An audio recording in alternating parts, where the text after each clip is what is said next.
Thank you, Madam Chair. Secretary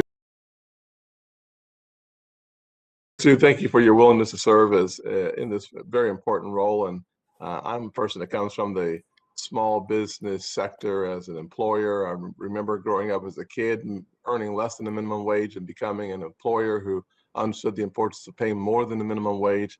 I look at the labor agenda from the president and yours in California, and it really is very concerning to me what the impact of the president's policies will be on small business owners, but more importantly, small business employees and independent contractors. Having been an independent contractor myself for 7 years of my professional life, I will say without any question, some of the things I really enjoyed about being an independent contractor was the ability to have a flexible work schedule to decide when I come in, when I go out. And one of the things that stands in the way of that is the ABC test in California. It seems like if you are a champion of small business and understand the importance of independent contractors, your position as a champion, not just an enforcer, but a champion, a vocal champion of the ABC test, it is in stark contrast to what so many independent contractors wanted.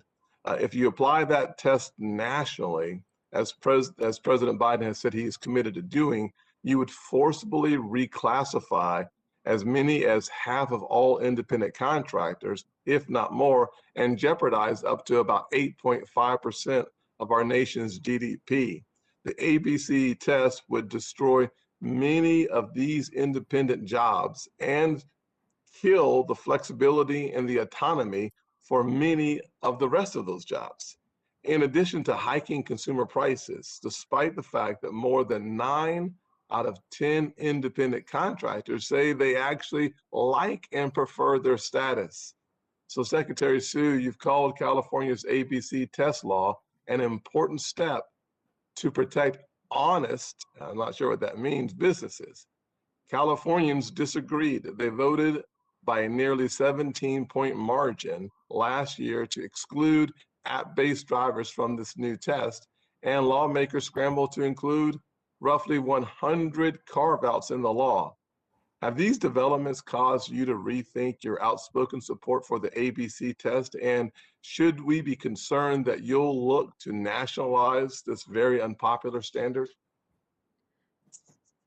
Senator Scott, I would say to your point about what did I mean by honest businesses, I'll talk about some of the businesses that I've actually met with, from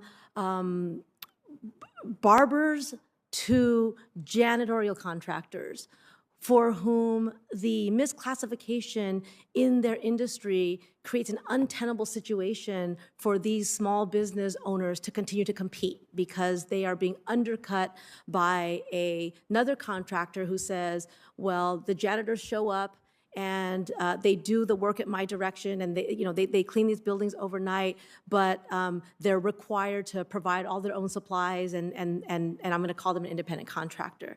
I would also just note that I don't think that there is an inherent conflict between flexibility and worker protections.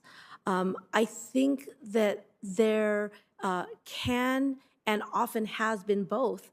And we've certainly seen that through the pandemic, right? We've seen employers in large numbers move to more flexible work arrangements that, frankly, they didn't think possible, right? We've done that at the state level, so government, which is often slower to be flexible than the private sector, found that we could do that because we needed to do it. So for me, what I'd be really interested in working with you on, if confirmed, is really looking at how we think about flexibility and innovation. I'm sorry. Thank you, ma'am, for your answer. And I would certainly say government is slower on almost everything, by the way, and I would agree with you there.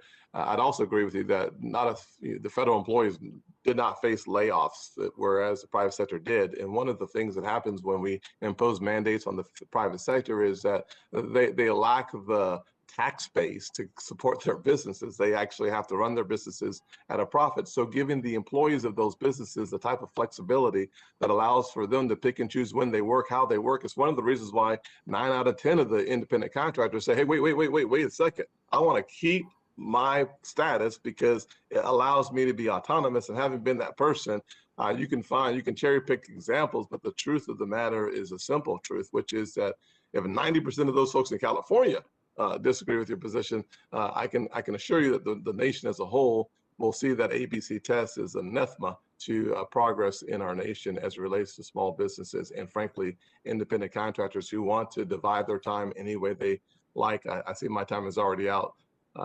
Chair Murphy, I'm not sure if that 5-minute clock is really 5 minutes or if it's just 2 minutes, but I wish I had more time. Hopefully I'll have a second round. Thank you so much, ma'am. Thank you.